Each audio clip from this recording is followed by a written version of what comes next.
Hey folks, how you doing? Jacques Doucet along with Mike Scarborough. I promise it's just a coincidence we both ended up wearing green today. It's not St. Patty's Day. We're not. Well, this should be in the closet now because this is spring. We should be wearing fall colors. What are fall colors? Like that muted stuff, browns and jewel tones. Jewel tones.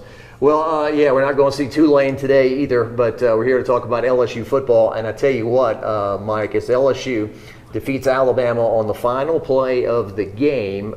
We've both seen a lot of stuff in that stadium, but to have it come down to one play, the magnitude of Nick Saban on the other sideline, the magnitude of playing Alabama, full stadium, the history, the frustration with Alabama, it's got to be, in my opinion, at least a top 10 game in Tiger Stadium.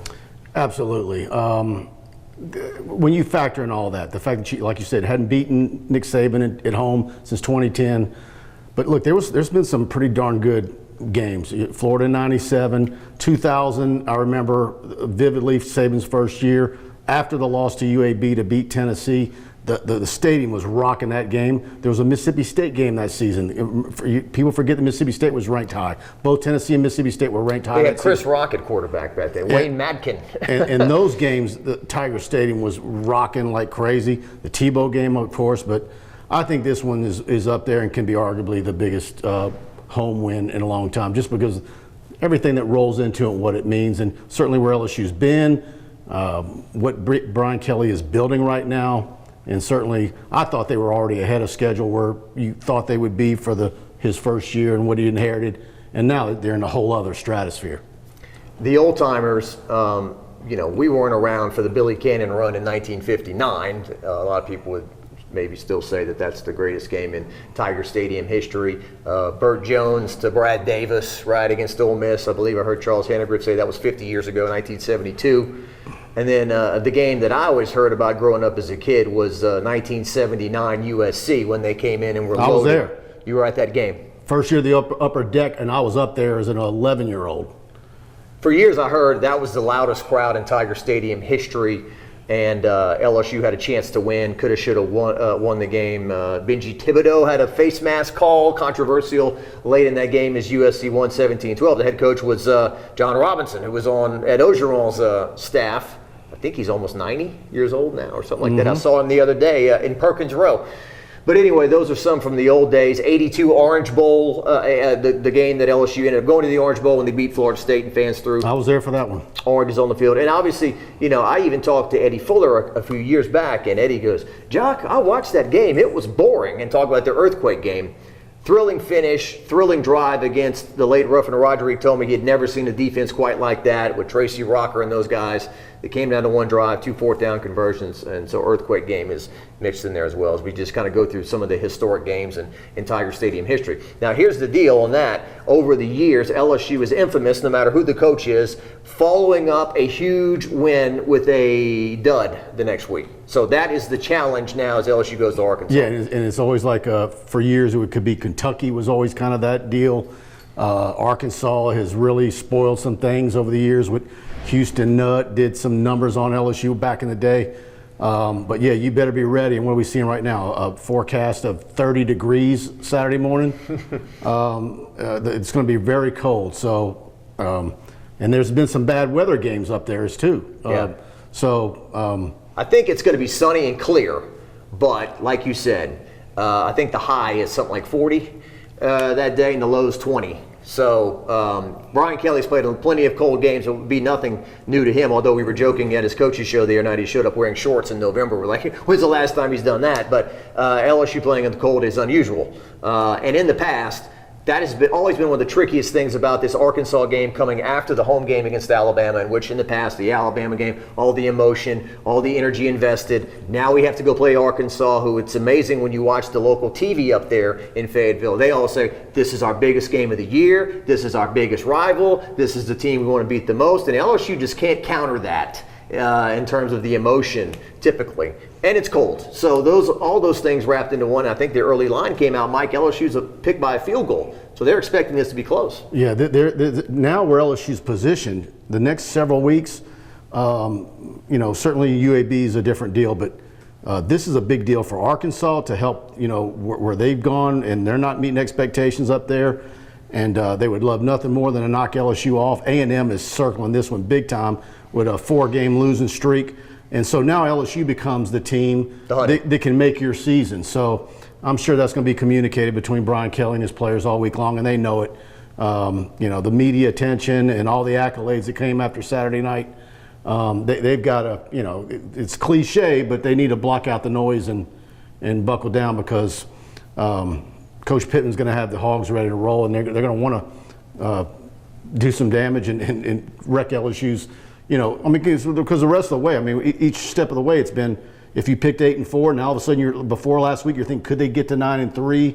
And you're even thinking if they lose to Alabama, now they beat Alabama, you're thinking 10-2. So each week it's a progression, and so they would love to spoil it. Yeah, definitely gone from the hunter to the hunted. And everything going on at 8 a.m., like you said, and Arkansas would love to spoil it. And I don't think Liberty did LSU any favors by beating Arkansas the other night. No, that, you know, you'd rather that go the other way. Hugh Freeze is auditioning for a possible SEC job with that win. I just heard a rumor, just a rumor. I don't report on Ole Miss, but somebody told me that Hugh Freeze is already building a house in the Auburn area or something like that. So that's just one of your message board in the. Sorry, and I said Ole Miss. I'm in Auburn, covering Auburn. You're a guy that covers recruiting and whatnot, and certainly when somebody wants to come to a school, playing time and seeing true freshmen playing helps a lot, doesn't it? And to see LSU's offensive linemen, Will Campbell, Emory Jones, and Mason Taylor. Maybe Mason Taylor's just too young and dumb to know better. The enormity of that pass coming his way, the 2-point conversion. If I drop this, you know. But he said after the game, I'll run that in practice every day. Why not catch it in the game? Well, I think a lot of people have really responded to his emotion that he showed after the game. The clip with his mom, you showed it, and it's just a great story. And so he's freshman player of the week this week. Harold Perkins is defensive player of the week as a true freshman. And so when the all-SEC freshman team comes out in December, LSU's going to have a handful on that list. And it's just amazing what all the freshmen that have played for LSU, how well they perform. So, and you mentioned, you know, the ability to come in and play early. Even when things were not looking so good early in the year, people would say, what does this do to recruits? They see opportunity. And so now it's the proof's in the pudding. Coach Kelly and the staff are able to sell it. Yeah. Well, and the importance of social media now. Like somebody this morning at the gym made a good point to me. He said when LSU beat Florida in 1997, I guess we could run home and catch the replay on ESPN, or we could keep the newspaper headline or watch Inside LSU Football. But now with Twitter and all these moments being replayed over and over and over again, from fan reaction in the stands or at Fred's bar or wherever they are, or at the recruits themselves, live tweeting, live streaming, whatever they're doing. We joke $250,000 fine to rush the field, but $1 billion in free advertising for what LSU got by winning this game. Well, this one would have been $500, right? And this fine would be $500. Last one was $250. I think it goes up. Okay. Well, yeah. So it's $500,000 now. Okay. I thought we reported it was $250 again. I'm not sure. Maybe it is $250, but I thought at some point it got to $500. The next. For a high school that would send a high school underwater for 20 years, but in this case, it's a drop in the bucket for LSU and the revenue created by football and television and the SEC network and all these different things. But so the recruits, they had a good time with this game. Oh, absolutely. We started working the phones and the text messages with recruits late Saturday night, and the response has been out of this world. Kids from out of state. It's some of the quotes that look, it's also time bias because it's so new to them and what they experience. But for the kids that were offered, and you had kids from 23 through the class of 26, and we probably reached maybe close to 30 or so of them, and it was a huge list. And a lot of these guys are high 4 stars and up, 5 stars. The visits were and the replies were out of this world. It did this staff a lot of good, and so credit to all the assistant coaches, the support staff, the guys in the recruiting, the analysts. They really put on there's a lot of work that goes into hosting that number of recruits, and the amount of time you got to get them and have them here, and all the things that they do pre and afterwards. And heck, just alone trying to get all of them into the locker room with that mess on the field. I mean, they were having to move some people out to get all the recruits in the locker room because they wanted them to experience with the players what Brian Kelly and all them were saying. The rushing of the field is great for the visuals, the ESPN broadcast as they had their camera panning over Tiger Stadium and looking down. I mean, those are some breathtaking shots, and I believe they already have a photo of that up in LSU Football Ops this morning. Yeah, so that tells you that they don't want you to rush the field, but they're going to use the photo, right? Yeah. Wink, wink, nod, nod. Yeah. It's like we're growing up in music. We don't want the parental discretion advised on our record. It's going to help us sell a lot more, right? Because what's forbidden is coaches will say, I don't believe in recruiting rankings, but if they have the number 1 recruiting class, believe me, they're going to use it and talk about it at every Kiwanis Rotary talking event that they're at, and so there you go. Well, the other night, after they ran on the field for 5-10 minutes, then it becomes like human sardines, and we can't get these people out of here. And then a lot of them are trying to walk into the north end zone, into the LSU locker room to leave. Where we go for the press conferences and whatnot. So it did get a little uncomfortable, but they were able to get everybody out, and I didn't hear too much. I did see them, maybe a few people passed out from drinking and whatnot. Look, man, I'm over 200 pounds. I got moved 3 or 4 feet in the back of that end zone because there was really a push because everybody was wanting to get by the locker room. Of course, the media were waiting to get in for our post-game press conference and interview opportunity, and man, it was rough. And so if there was some petite girls or whatever, I'm surprised we haven't heard some stories of people getting hurt. I did have one LSU player, I forgot who, stepped on my foot. It did hurt. It was like, oh, the cleats and the weight of this big, it's an offensive or defensive lineman. But anyway, I'm not complaining. What an amazing night. What an amazing thing to be part of down the field. It's just everything lined up. It was a beautiful weather day. You had the 6 p.m. kickoff, which is, the same as 7. It was dark, night game. And from beginning to end, I mean, it like you mentioned earlier, the Earthquake game was really a boring football game, but this one was a great game from beginning to end. You had a great halftime score. People were already starting to say, is this another 2011 9-6 game? But you had more scoring in the second half. LSU was matching points. Bryce Young was hard to bring down. Mason Taylor with the fourth quarter reception. Then he gets the two-point to win it in overtime. I mean, it had everything.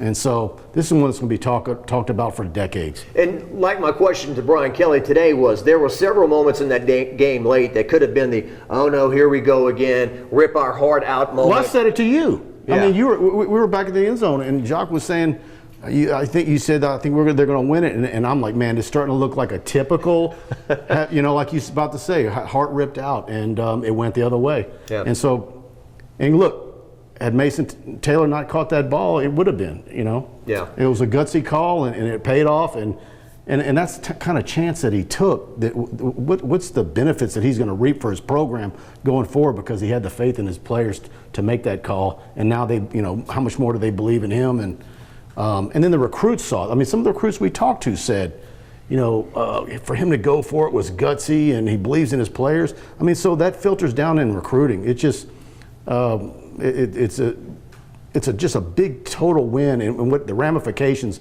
go beyond just the SEC standings. Yeah, over the years when Alabama's coming to Tiger Stadium, they've left bloodied, but they haven't left beaten. Mm-hmm. And this time they finally were beaten by 1 point on a call that will be remembered forever. It's not hyperbole.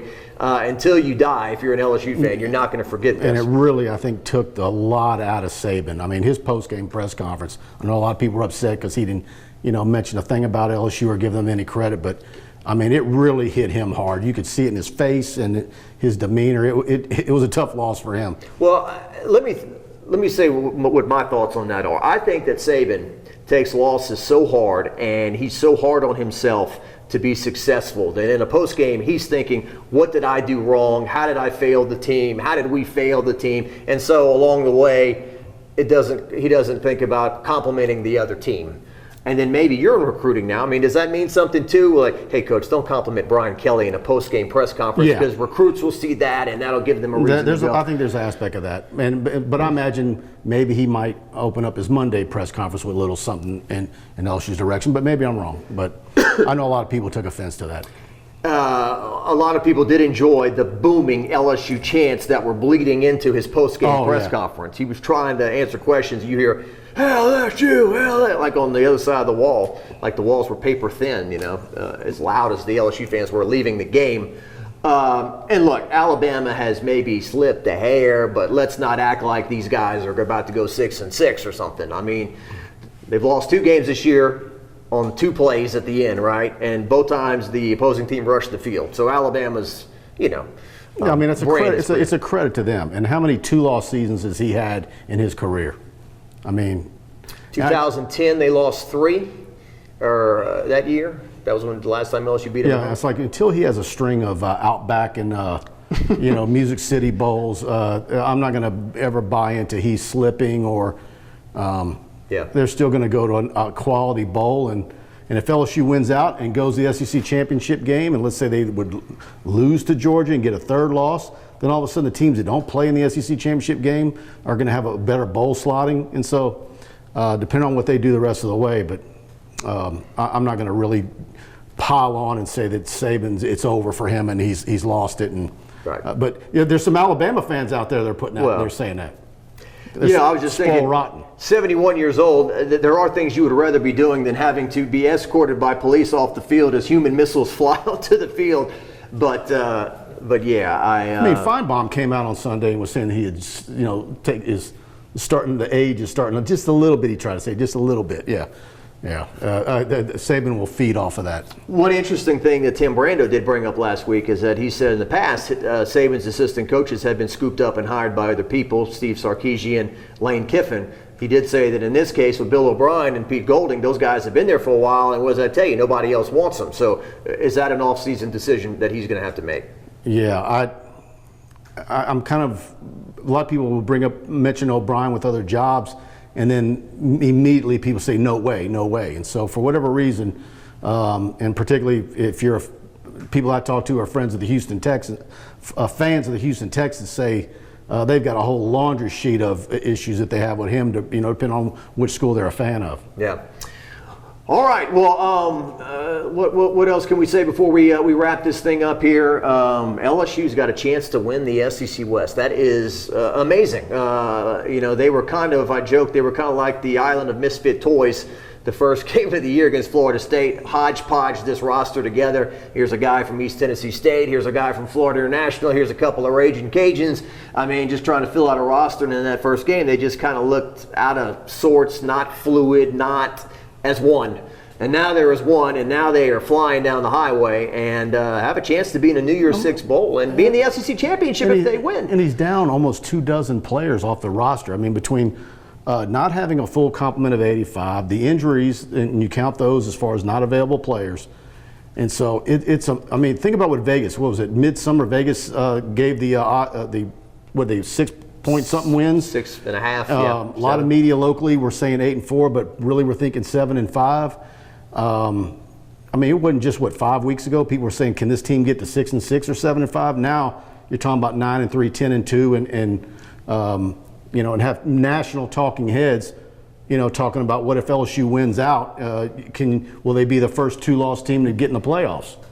So it's astonishing from what you thought they were going to do with, like you said, plugging in Sunbelt, transfer portal kids and everything else he's had to do McNeese to make it go. Yeah, walk-ons, returning punts. I mean, you've had it all.